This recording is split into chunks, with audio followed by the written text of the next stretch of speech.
What's up, my guys? Welcome to episode 6 of the cast. We got Pete back in the booth today. Say what's up, Pete. What's up, my guys? And I'm Joe, for those of you that don't know.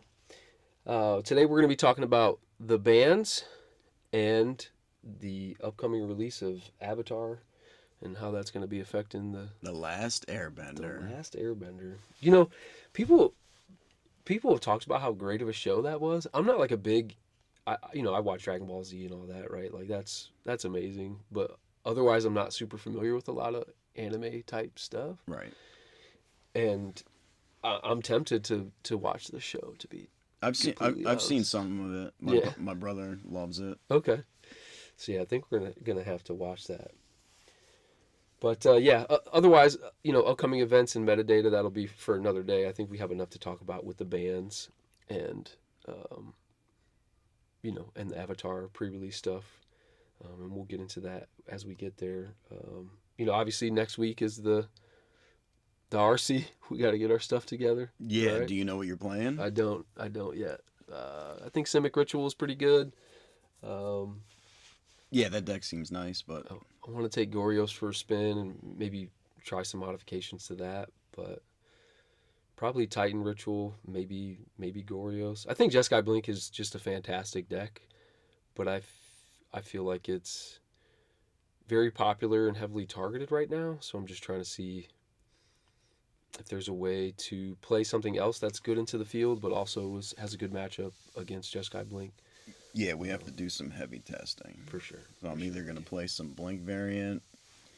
Is it Prowess, which just won the Super RCQ 501 players, I think. Is it Prowess one? Okay, yeah. Is Right. Prowess is on a resurgence? And or I'm probably gonna register something with Snapcaster Mage because Yeah, we'll see. I mean, we'll see.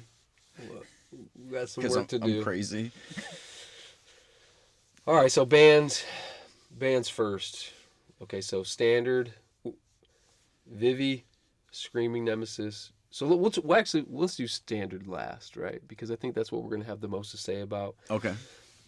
We don't, Legacy really isn't a competitive supported format anymore, right? So Right. Unfortunately. yeah, Entomb and Nadu were banned. Nadu being banned in Legacy kind of shows that it should have never been Printed. printed as- in Modern, right? It does make me sad because, I have these Nadus in my collection that I just will absolutely never play with. Like, Yeah, they're just dead cards. Just completely dead. Yeah. And there was a time where I was like, oh, well, maybe like if I ever play Legacy, I can play Nadu because No. it's like competitive. But no, just banned. And then Entomb is banned. Obviously, Reanimator stuff too good, but they wanted to leave the Reanimator stuff around, but Right. Entomb was obviously problematic. Just So, busted enabler. yeah, just a one mana put the best, So, and then Pioneer. Well, they which- mentioned Pioneer. Yeah, right. Heartfire Heroes banned. So obviously they know something. It makes me glad I didn't buy any of that card. I thought it was very good, but I just, when we did our testing, I proxied it up and considered buying some at a time, but ultimately just decided to play other decks or whatever it was and never bought any. So I'm glad I only have the one. Yeah, I almost played that deck, the Rakdos aggro at the last Pioneer on Yeah, it was very good. RC. So It was very good, it, right? it was fun. I mean, it didn't really have any top results though, right? Like the top 8 of the last Pioneer RC was like all Thoughtseize decks, wasn't it? I mean, obviously. I believe there was some Rakdos aggro. Okay, yeah, I can't remember, but it's been a while. It was It's been a while for any it was Pioneer widely stuff. played in that tournament. Yeah, And at the top tables, there was quite a few. I don't know if any made the top 8. That was so long ago, I can't remember. We'd have to look it up. But I don't know if is that enough to neuter the mono red deck in Pioneer. I think so. I don't. I guess I haven't really been paying attention to the Pioneer challenges to opine. Uh, clearly enough on it to have a meaningful take on it. To be totally honest with you, but standard. Okay. Your boy is gone. No more Vivi. Yeah, and they I don't want to talk about that. they took props from you too, right? I know that was my my fail Kick, safe for just kick in the butt, huh? and well, we knew Vivi was going. That was Yeah, I mean, I think I like I said, I wouldn't have been surprised if they banned Cauldron and kept Vivi. And I mean, I was even talking about it with Dan, and Dan's like, they're not gonna ban Vivi, dude. We just got a whole bunch of new Final Fantasy product right. in.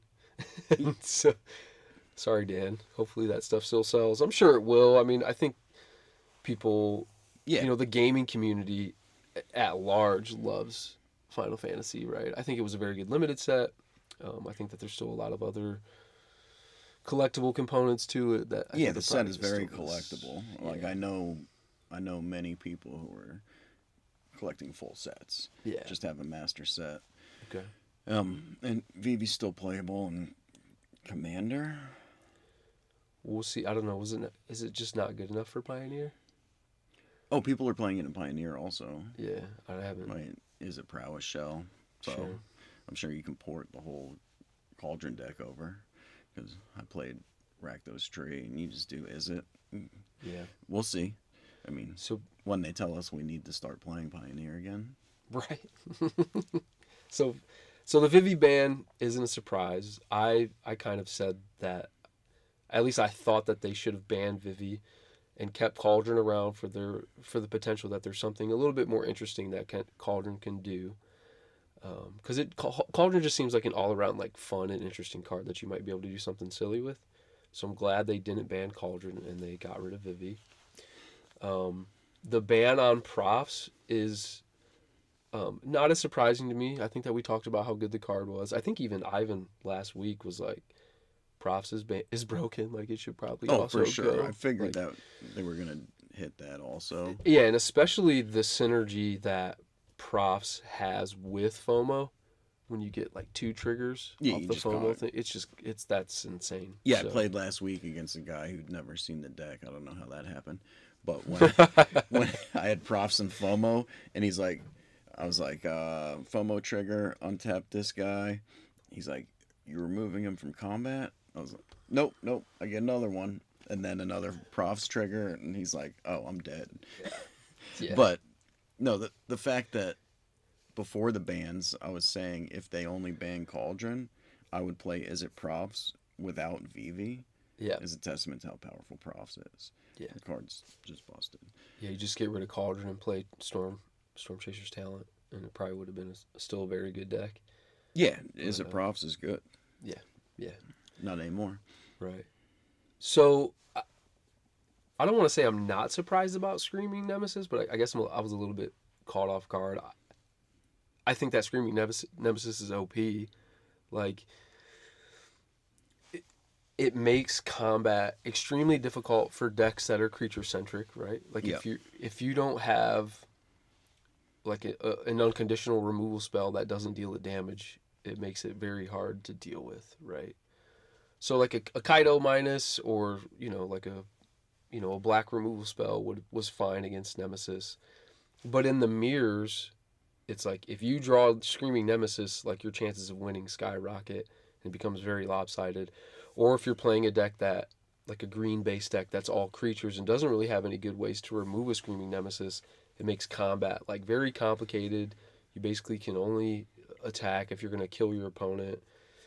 Yeah, and a Screaming Nemesis with a Witchstalker Frenzy in hand represents 8 damage if they don't block it. Right, right. Or sometimes it's like just enough for lethal, and like for certain decks that have like life gain features, there's just like no way, like your deck just doesn't function if they've hit you with a Screaming Nemesis. Um, like your catch up mechanisms for control are like very lopsided whether or not they have a Screaming Nemesis and they've triggered it against you. So um, I think it was a right decision. I was a little bit more concerned. I'm not necessarily concerned, but more of the opinion that they were going to get rid of like Leyline of Resonance or something like that. Just because Leyline of Resonance is already banned in Best of One on Arena. So I guess, and then the recent, result that we had in Baltimore, it kind of made me think there that was they'd hit something that. going on there. Yeah, but I don't think obviously there's it's not enough data. consistent enough Yeah. to. Well, I mean, it took down the another spotlight, right? Like it's had some performance, but maybe just like aren't people aren't playing it enough, or it's not consistent enough. We have this new card Yeah, I coming in. played the deck, and I love the deck, but Yeah. So we'll I see. don't think it's consistent enough to warrant a ban. So what does this mean for standard? Like, I don't know because my predictions were either VV or Cauldron, Profs, Nemesis, and I thought they'd ban Kaido. Kaido, right? Um, Something out of blue black, which seems to be like which was what I. the third most played So we'll see what happens. performing deck. I know people are going to pick up Demir again, Right. unless they already were, but Yeah. the deck's good. I don't know if it'll be. Good enough. Yeah, I think that I was thinking about the decks that are good against it. I think the blue green deck with Jackal, Yeah. Genius Geneticist, is You pretty think good against blue black the deck got better now? because it just gets wide, and I think that blue black has a hard time dealing with that. I think Control just got a lot better. I think Controls probably seen some resurgence, but I think there's going to be like a lot more like combo testing and stuff. So we'll just have to see how good it is, Yeah, see what happens Friday. Right. Friday. What's on Friday? Avatar. Oh, the Avatar release. Yeah. Yeah. Yeah, excited to see what happens there. And speaking of Avatar, so we're gonna do like a pick five, and then we'll call like a sixth and seventh my guy, like our bench players, like our my guys. yeah, sixth and These are seventh my guys. instead of sixth or seventh man would be our sixth and seventh my guys for the basketball fans out there. Yeah, I think that Pete and I both, we were looking through the set, and the plan was to have 5 cards that we really liked, and then have a sixth man or sixth my guy to talk about. But we had a couple that we couldn't really decide between, so I think we'll just talk about a couple extra honorable mentions. Yeah, I'm excited. Some of these cards look nice. Yeah, I think what were your impressions of the set overall? The set it looks fun. They did a good job. Yeah, it seems like Some powerful stuff. Yeah, a lot of stuff to synergize with. Yeah, the artwork and kind of overall mechanics of the set, the different bending effects, right? It seems kind of great. Yeah. I like water bending. It seems pretty nice. Yeah, I think waterbending kind of has a higher ceiling but a higher cost associated with it. Whereas like I don't know, it's Avatar: The Last Airbender, right? So I would like to think that like the airbending mechanic is going to have the biggest impact. And you think about like Jeskai Blink, right? These Blink decks that are kind of the most popular overall. If you could lump all the Blink archetypes together in Modern, it would probably be one of the most popular overall archetypes, right? Oh, yeah, 100%. So I think that this is kind of like a Blink-ish effect. So I think that there could be something really powerful about it. All right, so Yeah, Pete, I need to dive more into it and see. yeah, I mean, I looked through it a couple times. I don't know. Cards can be a little bit hard to understand exactly how they're going to play out until you really play with them. But we'll see how well we do. Yeah. Yeah. So you can go first. You can kind of start with your honorable mentions, and then we'll work backwards to number 1. Honorable mentions? Yeah. Well, or the sixth and seventh guy. Well, my honorable mentions, I'll just mention the shrines. The shrines, okay. They do seem kind of fun. I ultimately, when I'm pretty sure the cards from Kamigawa were shrines too, right? So there could be some synergy with those. Yes, yeah, but we got the Southern Air Temple in white. When it enters, put X11 counters on each creature you control, where X is the number of shrines you control. Whenever another shrine you control enters, put a 1/1 counter on each creature you control. You got the blue one, costs 3. When it enters, draw a card for each shrine you control. When another shrine you control enters, draw a card. The black one's 1 black.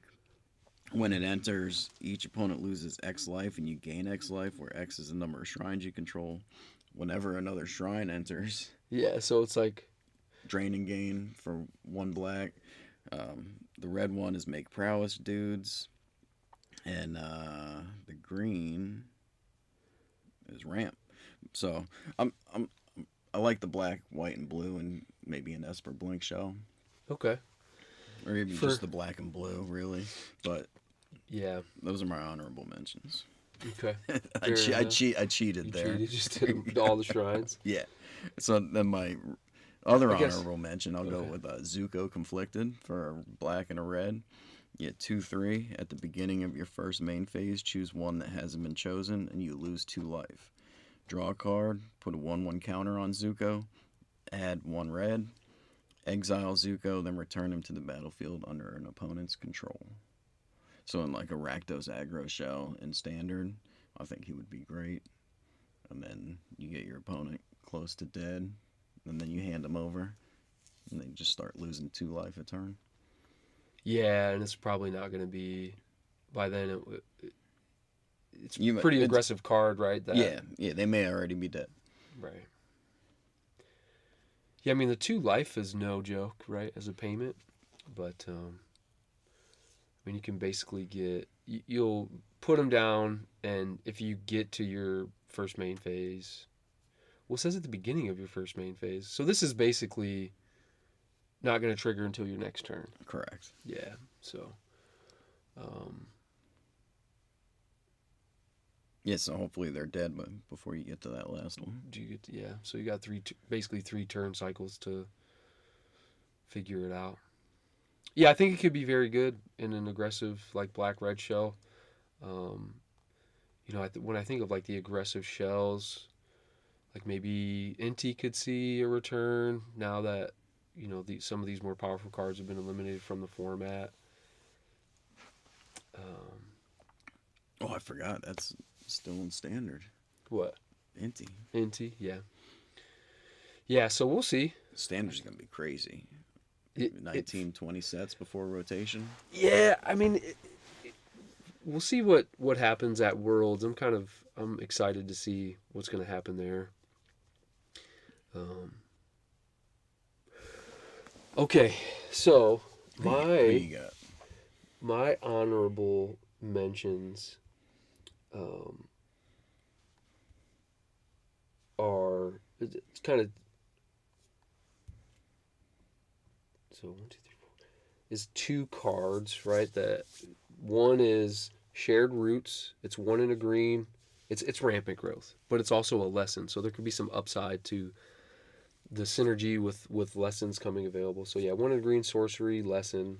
Search your library for a basic land card, put it on the battlefield, tap, then shuffle. We had Glimpse the Core from Ixalan, but it would only go get a forest. Right. We could also get a cave.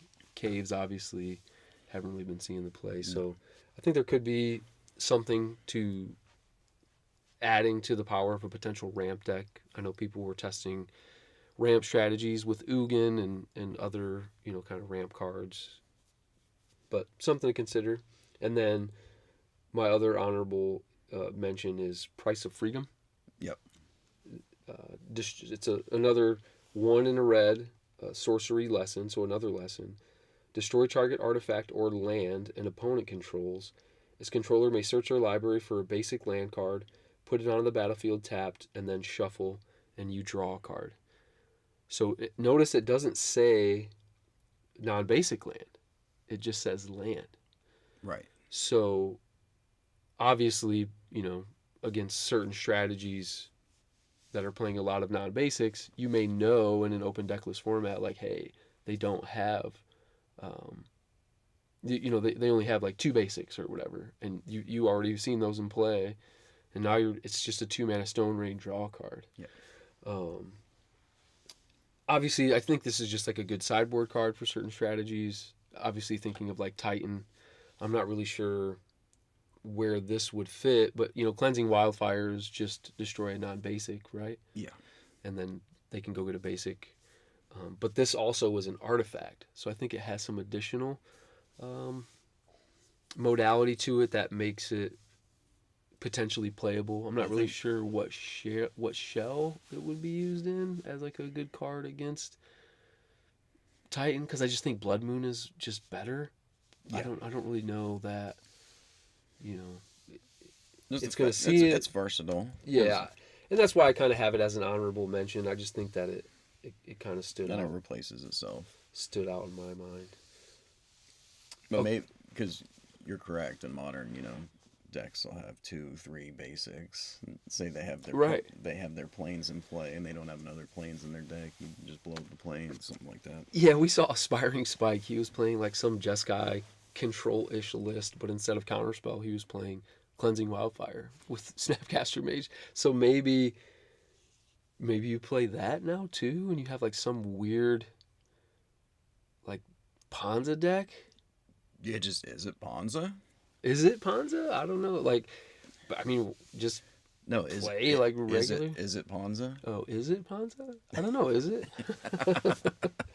um, okay, and then last honorable mention. I know I'm cheating. I'm cheating, Pete. Well, I'm I sorry. threw 6 out there, so Yeah. you're good. Is Eero Grand Lotus.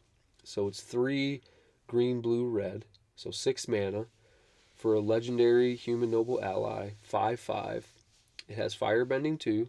So whenever it attacks, you get 2 red mana in combat.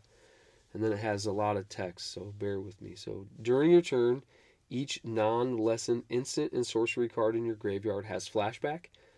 That flashback cost is equal to that card's mana cost. So it gives all your instants and sorceries in your graveyard flashback equal to their mana cost, which is pretty powerful already. Yep. Then it has one more ability. During your turn, each lesson card in your graveyard has flashback 1. Yeah, that could be good. Yeah, so there's a bunch of pretty powerful lesson cards that, like, I think if you get to untap with this creature and you have like a moderately stacked graveyard, you just win the game. Right? Yeah. Like if you get to get this into play, untap, it's over. But I think the 6 mana cost in green, blue, red holds it back quite a bit. So, I don't know. What are you trying to look at here? Yeah, just make it bigger. Oh no, this is a different. Oh, okay. Oh yeah, so we got. So go ahead and give us your So your number 5, Pete. number 5. Oh, accumulate wisdom. Accumulate wisdom. 1 in a blue. Instant lesson. Look at the top 3 cards of your library. Put one of those cards into your hand and the rest on the bottom of your library in any order. Put each of those cards into your hand instead if there are 3 or more lesson cards in your graveyard. So speaking of lessons, I think this is pretty easy to turn on. It's a 2 mana draw 3. Yeah, 2 mana draw 3. If you have 3 lessons in your graveyard. Yep. So I think the first one is an anticipate. Yep. Which has been a playable card in the past, right?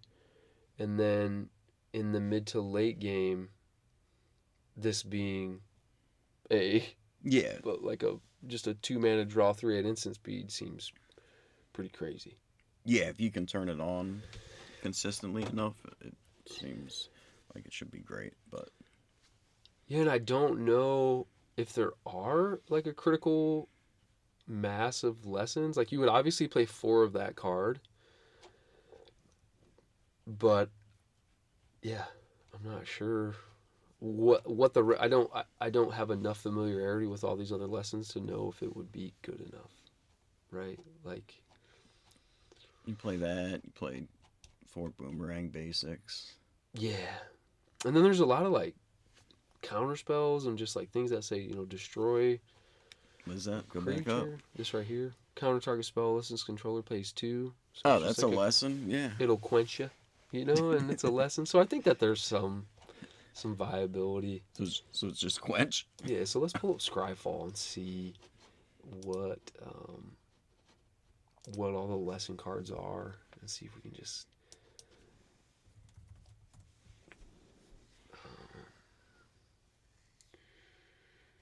So Airbending Lesson, which is basically like what's that card called? It was the 3 mana blink effect draw card from um, from like one of the all will be one sets. I can't think of No, drawing a blank. it. It's basically the exact same spell except you don't airbend, you just blink it um, and draw a card. Yeah, I don't know. I think that's a decent card. I didn't consider it. I looked right past it, to be honest with you. So my fifth pick is Spirit Water Revival. 1 blue, so 3 mana for sorcery. As an additional cost to the spell, you may water bend 6.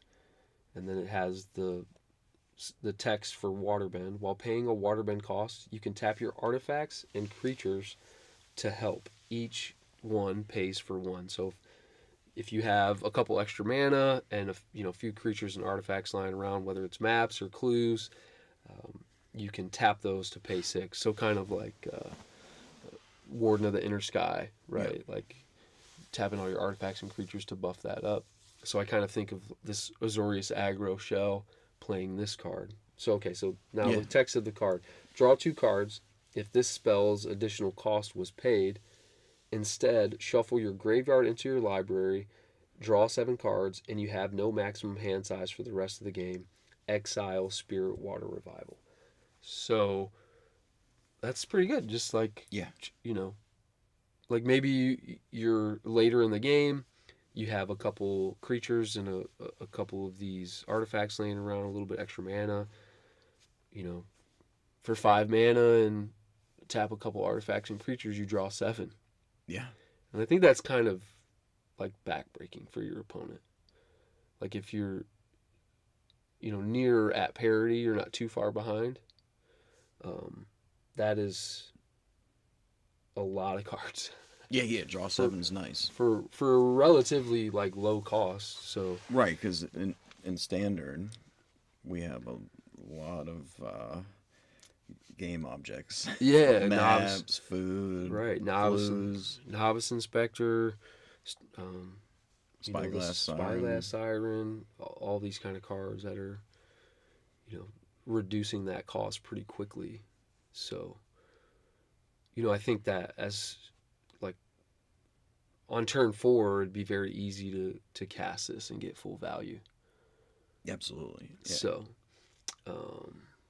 I definitely think that this card will see play. I just don't know exactly if like the Azorius shell is good enough to be played, but I think that this could fit right into it. But yeah, we'll see. We shall see. We shall see. What's your next one? Next one. Tiger Seal. Tiger Seal. What's it do? 1 blue. Creature cat seal. 3. It's a 3/3 with vigilance. At the beginning of your upkeep, tap this creature. Whenever you draw your second card each turn, untap this creature. Yeah, admittedly, when I first saw the card, I was just like, it's terrible. But the fact that it has vigilance, and then there are a good number of ways to untap, right? You got opt, you've got FOMO. So a lot of different ways to trigger it. So that's just a 1 mana 3/3. Yeah, even without profs, the blue-red draw some cards deck could still be good. Yeah. We'll see. 1 mana 3/3 that you can attack on turn 2 pretty consistently with is seems like it could be good. Yeah. Plus, just play Is It Prowess with all the existing prowess pieces plus all the new prowess pieces they printed. Yeah. Yeah, we'll see. I'm just addicted to blue-red, so we'll see. Speaking of blue-red and prowess, my 4th is Firebending Student. We've already heard a good amount about this card online. Yeah. The turn 3 kill with Leyline of Resonance and cards like Bulk Up. So Firebending Student is 1 in a red For a creature, human monk, it's a 1/2. It has prowess. Whenever you cast a non-creature spell, it gets +1/+1 until end of turn. Then it has firebending X, where X is this creature's power. So again, firebending is when you go to combat, you get red mana equal to the creature's power. Yeah. Through combat. So there's like a sequence where you cast a 3 power buff pre-combat, trigger prowess, and so you go to combat and make 6 mana, and then you can bulk up, and then like bulk up again or something. It's something crazy like that. Like you have enough mana. So you'll have 8 mana. Oh, is it 8 mana? If you, +3 twice, plus prowess, plus it's already a 1/2. Right? Oh yeah, because of Leyline. That's right. Yeah. Yeah. And then bulk up costs 6 to flashback, right? Yeah. Yeah. So there you go. Yeah. So it goes to 8.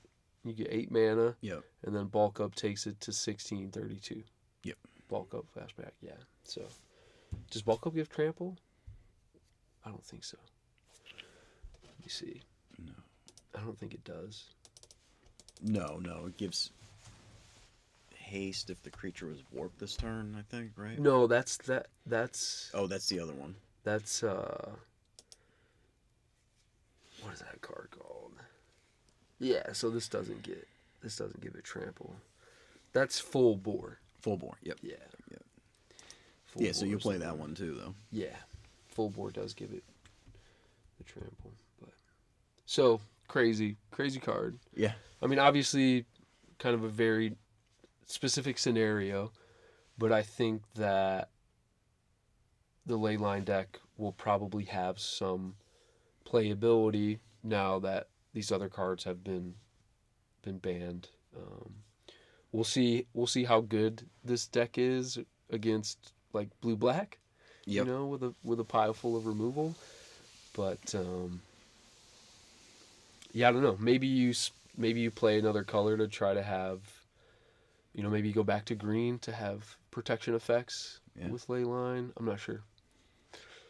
We'll find out because Dimir is going to be widely played. You get a lot of removal out there. For sure. All right, what's next on your list? Number 3. Number 3, I have Redirect Lightning. Yeah, I like this card. I think this is actually my favorite card in the set. For 1 red, as an instant lesson, as an additional cost to cast a spell, pay 5 life or pay 2. Change the target of target spell or ability with a single target. So 1 mana redirect, red counter spell for 1. I think slots nicely, maybe into Jeskai Blink because you're gaining life. So redirect your opponent's solitude targets and counter spells. I love it. Yeah, like a similar card that comes to mind from Standard of old. It was a card called Divert, 1 blue, and you basically would redirect, but your opponent could pay 2 to counter the effect.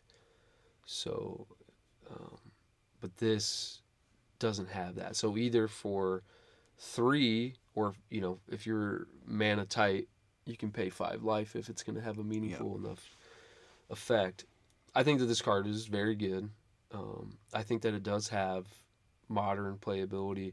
I was thinking about cards like Solitude, though, where you're trying to counter the Solitude effect. And there might be a situation where,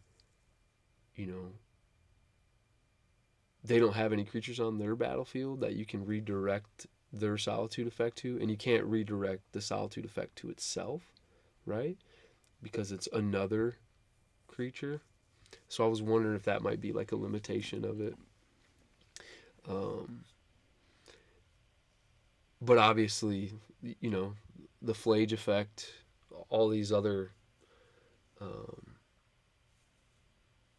kinds of effects out there, I think it's going to be very good. All these other spells, like you said, it's a 1 mana counter spell probably that's going to have meaningful impact. So yeah, I'm picking up 4, so we'll see. Definitely. Definitely very good. Let's see what happens. Yeah, like we'll definitely see play. Give me a counter spell on my Rakdos list. Yeah, yeah, for sure.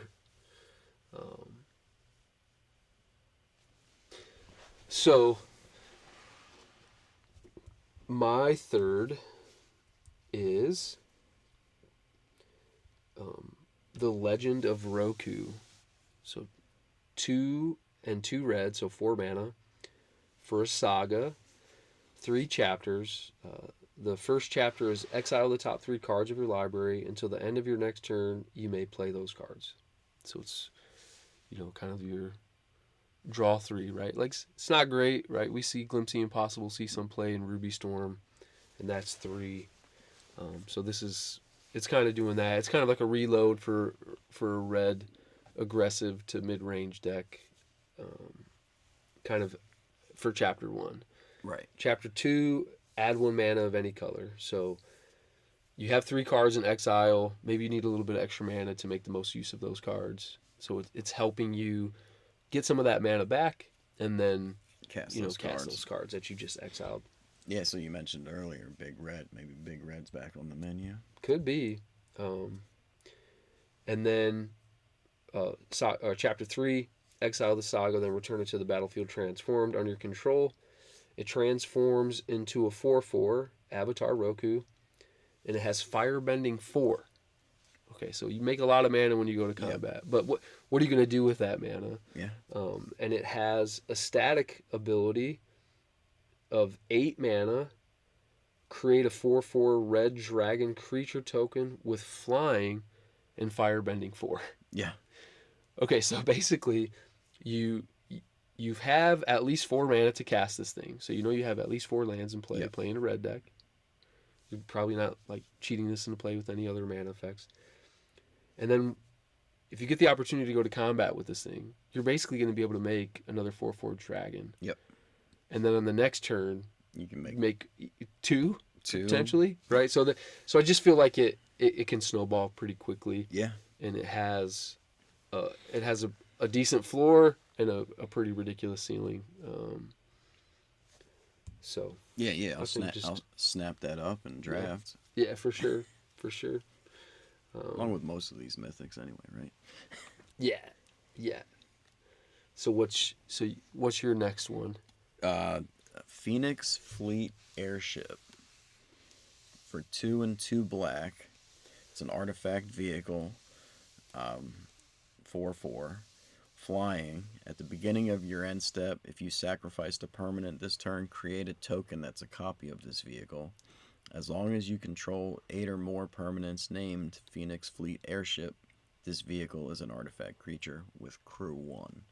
I think this could definitely be a nice top end to sacrifice decks in standard. I already have mono black sack built, so I'll pick some of these up, see how it goes, because it can snowball pretty quickly.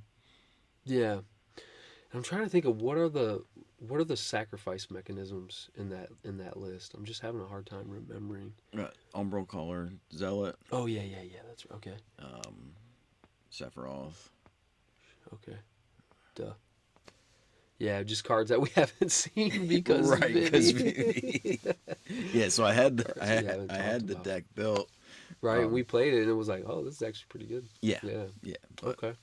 There was no way I was ever playing that over Vivi. But then and the thing about some of those cards is you have all these like recursive threats, right? Some of these Forsaken Miner. Yeah. I can't think of the other name of that. The Warp. No, Timeline Color, and then the 1 black when it dies, make a token, 1/1 flyer token. I forget the name of that guy, but he's in there too. Okay. So. Yeah, so a lot of potential there. Yeah, I think the fact that it's just like a 4/4 flyer that you can crew with all these. Yeah, and the crew cost is minimal. So semi crappy like recursive creatures that in the late game are not as good because they're usually not going to be able to break through your opponent's defenses or a wall that they put up. But now you have this thing to crew, and then it has this absurd, later game possibility of just Yeah, making because a I play bajillion this of on these 4, things. and then at my end step, I make another one. Yeah. So then I'm swinging Now you got two 4/4 flyers that you can the swing in next the air turn. if you Yeah. have more recursive threats. Yeah. Yeah. So yeah, I definitely Seems think like it's, it could be great. it could be And I'm very good, excited and we for should it. just see how it has to play And out. the cool thing was, I never saw this card till this morning. Oh So yeah. I saw this. I was like, "Oh, we're in there, boys." Yeah, I think that there could be something there for sure. Um, so my next one is United Front. So 2 white and an X. So it's a sorcery. Create X/1/1 ally creature tokens, then put a +1/+1 counter on each creature you control. Yeah. So the floor is 3 mana, make a 2/2, and pump your team, whatever Yeah. kind of creatures you have laying around. And then it scales from there, you X and 2/2. And then I thought about the synergy that this card has with something like Elspeth. Mono white tokens was already kind of a fringe, Yep. in some respects a playable deck, right? Yeah. Yeah. Pretty People. hard for blue black. I Yep. think historically blue black has had a hard time with that Yes. card Yeah. or that deck. So I think this is a very good card that immediately slots into a deck like that. And it could just be like a finisher in blue white control potentially. But yeah, something to think about. For sure. What do you Yeah. think? I like that card. Yeah. So you think about like a card, Secure the Waste, right? From back in the day. This is like the card that jumps out of my mind as it being relatively similar to. So Secure the Waste was 1 white and X, make 1/1 X11s. Yeah. X/1/1s at instant speed though. Right. So this is 1 more mana, so obviously, not a negligible cost, and it's sorcery speed, but you get a buff on those creatures. Yeah, it's making 2/2s. So, yeah, and it can pump the rest of your team. So I think And very good in like a go wide strategy. yeah, and it can fuel water bending.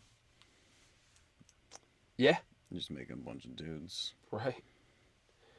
So something to it. Not exactly sure. So I think we both have this next card at number 1. Why don't you go ahead and read it for us? All right, it's Wan Shi Tong, Librarian, X and 2 blue, legendary creature, bird spirit, 1/1. Flash, flying, vigilance. When it enters, put X/1/1 counters on him, then draw half X cards rounded down. Whenever an opponent searches their library, put a 1/1 counter on it and draw a card. So pretty crazy, a lot of text, right? Yeah. And I think we're considering this card for modern more so than standard when we're talking about it, right? Absolutely. Yeah, just because whenever your opponent cracks a fetch, you just flash this bad boy in, and you for 2 mana, and you're gonna get a 2/2 and draw a card. Yep. 2/2 flyer with vigilance, draw a card. Yeah. And then whenever they and of course they can, respond and have to kill it, right? They could do that for sure. But yeah, if they don't answer it, then you just if they drawing don't answer it, cards. you're just drawing a card. Because everybody's fetching in modern. Yeah, everybody's fetching or searching. I mean, obviously Titan, they're not really fetching unless they're searching with Titan. Or Green Sun Zenith, or- or Summer's Pact. Or Urza Saga. Yeah. So there is a lot of ways. some other. There's a number of other ways, right? People are searching.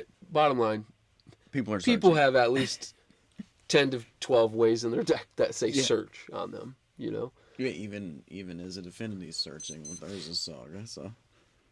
Yeah, absolutely. So there's So I guess Is It Affinity is the one where there's not. They just have 4. There's not 12 ways, only 4, right? But yeah, most other decks, have 8 to 10 ish fetches. Yeah. And then even Titan has all the cards that we just listed. Urza Saga 4, Green Sun Zenith 2 to 3, Summoner's Pact 2, Yeah. plus Titan itself. So a lot of ways to get a little bit of extra value. Yeah, But I'm excited for this card, as I'm sure everybody else is. It seems Yeah. like Yeah. To me, the best card in the set, but we'll see. Yeah, I think it has, just the fact that you're going to draw a card off of somebody's fetch seems Right. like On we're better fine. better on the play than the draw, but we'll Yeah, see. better on the play than the draw, for sure. Um, and Ivan and I talked about this on last week's episode. We talked about kind of what shell does this go in, right? Right. Because it doesn't really seem like it's aggressive enough for Jeskai Blink, right? Because when you think about Quantum Riddler, Yep. like, is this card better than Quantum Riddler? No, I don't think so. No. Can it does it have situations where it would be better? I think, yeah, it does, right? Because you don't have to worry about blinking it. Like, Quantum Riddler still costs 5, right? Or you have to pay Or 3. or 3 with an Yeah. Ephemerate consign. But that takes an extra card. So I think there's some situations where this card's going to stick around and accrue you a lot of value. And then obviously late game, you can just flash one in, draw some cards. draw a card. Maybe you get to a point where you're drawing 2. We talked about it having, it seems like it would fit in best in like a blue-black based shell with With like Kaido. blue-black frog. Something. With Kaido. Or in standard, yeah, with Kaido, right? I think it's gonna immediately slot into like a blue-black type deck. Kaido is modern playable also. Yeah. So I'll flash this in on your end step, draw a card, Kaido, take him back. So flash back in later and draw some more cards. You think Kaido will be playable in modern? No, it already is. Well, I mean, okay, playable, but like tier 1 playable, or like even tier 2 playable. Yes. Yeah. Yeah. Okay. I mean, I haven't seen it. It's not that I don't believe you. I guess. The 9th place list at MXP, the Grixis list, had 2 main. 2 main. Yeah. Yeah, I don't know. I maybe. I don't know. We'll see. Yeah. We'll see in Vegas. Yeah. I mean, for a 3-mana, 3-mana Planeswalker, it seems like it could be pretty good. Yeah. Kaido, right? When you're bringing something back, even if it's like I don't know. Yeah, I've been testing it every time I get to Sneak in a Kaido, it's nuts. Yeah. Okay. All right. Yeah, something to think about. Kaido in modern. Just haven't seen it enough to have faith in it. Oh, you will when we start testing more. Yeah, all right. All right. I'm excited. I'm excited to see if But yeah, there's something to that. This bird librarian, I like it. Okay. Yeah, I'm interested to see how it plays out. I was kind of thinking about it in Simic Ritual as like a replacement for Fibblethip. Yeah. Because you still, maybe you're not getting it at the exact timing, so maybe it won't be good. Because Fibblethip comes in, you draw a card. Whereas this one, you kind of have to play with the timing. It's maybe not. Yeah, it's not exactly great what you to want. hit off of Birthing Ritual. So No, yeah. It's not good. It's not good to hit off a Birthing Ritual when it doesn't exactly have the best timing with Birthing Ritual because you have to be even more reactive. Yeah, and what fun is Simic Ritual without Fibblethip? I don't know, dude. I don't know. Just a thought. You're right. It's probably not ideally suited for that, but it was just something that I was like thinking about, trying to let it find spots for it to fit, but I think he definitely fits in more of like a control-y shell. Yeah. Something where you're holding up counterspell anyway. Mm-hmm. Yeah. And that's why I feel like Dimir Frog was maybe the best shell for it, because it doesn't really have, it's kind of already playing a similar strategy. It's not really playing sweepers, so you're not cleaning up your own stuff, whereas like blue-white control, you're playing sweepers, right? You're usually maintaining your advantage through planeswalkers. Yep. The only creatures that the deck was playing was maybe a subtlety and playset of Solitude. Yeah. Maybe one subtlety, right? So, I don't know. Yeah, so excited for Avatar. Any other kind of thoughts on the set overall? No, I'm just excited to see what what happens, see how it goes. Yeah, I think the limited format will be pretty good too. I think it's gonna definitely do better than Spider-Man. Spider-Man, yeah. Just from what I've been hearing at the shop, everybody's hyped for it. Yeah. Should do well. Does it have the pre-sales that Final Fantasy did? I'm not sure. Yeah. Because I remember hearing like that Final Fantasy's pre-sale numbers were crazy good. So yeah, I don't know. I'm sure online they may be. Yeah. I don't think it'll hit Final Fantasy numbers, but yeah. Yep. Probably still be pretty good. Yeah. Well, we got to Yeah, get it just seems like a much better set than the last one. I agree. We got to get ready for this RC. Yeah. Plan is to have a friend of the show come on next week and talk about Titan. I know that we've had some audio issues in the past. I apologize to everybody for that. Hopefully we can find out a way to record this. Yeah, what'd you do while I was gone? I don't know, man. You leave and everything falls apart. No, you guys did great. Yeah, I think sound quality is just something we got to continue to optimize on the show, and I think we've got some ways to test for the future to make sure that sound quality comes through clearly. But yeah, it'll be good. But I was bummed I wasn't able to be here with Ivan. It's all good. You had fun in California, it seems. I did. Some beautiful pictures. Yeah. Saw the cousin get married and hung out with the fam. That's always good. Yeah, it was a good time. But all right, man. Anything else? No, I think that's it. We just need to get to testing for Vegas and have our boy on next week, and then get back from Vegas with a trophy. Yes, sir. So where can they find you on social media? You can find me on Twitter or X at pdub999. You can also follow the show at My Guys Magic Podcast on Twitter, My Guys Magic Podcast on YouTube. Yeah. How about you? Yeah, so at Joe_Mama_77 for Twitter. If you want to find the show on Blue Sky, you can find us there, My Guys Magic Podcast. Starting to get the following going. A lot more to go, but yeah, it's been fun doing this, man. Yeah. 6 weeks in the bag. Oh, more wow. to go. Episode 6 already? I gotta take a nap. All right, my guys. See you next week. Oh, but hold on. Where are we right now? Oh, yeah, you wanted to. yeah. Joe wants to tell you guys where we are. Okay, so I have 4 kids, so room is tight. I don't really have the space to have a 5th bonus room for like an office or studio. Yeah, something like that. So I do a lot of work from home. So the house that we're in has a good sized closet. So my wife has a lot more clothes than me, so she's using the entire side of her closet. My side has a little bit more extra room, so I actually have a desk and like a small office in this walk-in closet. It's a little cramped in here, so Pete and I have been recording in my closet. In the closet, we're just two dudes in a closet. Yeah, so we were actually thinking about that as the name of the podcast, 2 Dudes in a Closet, but we didn't want to give anybody any ideas, so we're happily married. We love each other, but I don't think we're physically attracted to each other. Yeah. At least not yet. Not yet. I was gonna say not yet. Not yet. More time in this closet. Who knows? It's the smell of the fresh laundry. You never know what it can do to your senses. All right, man. All right, so that's it, my guys. See y'all next week.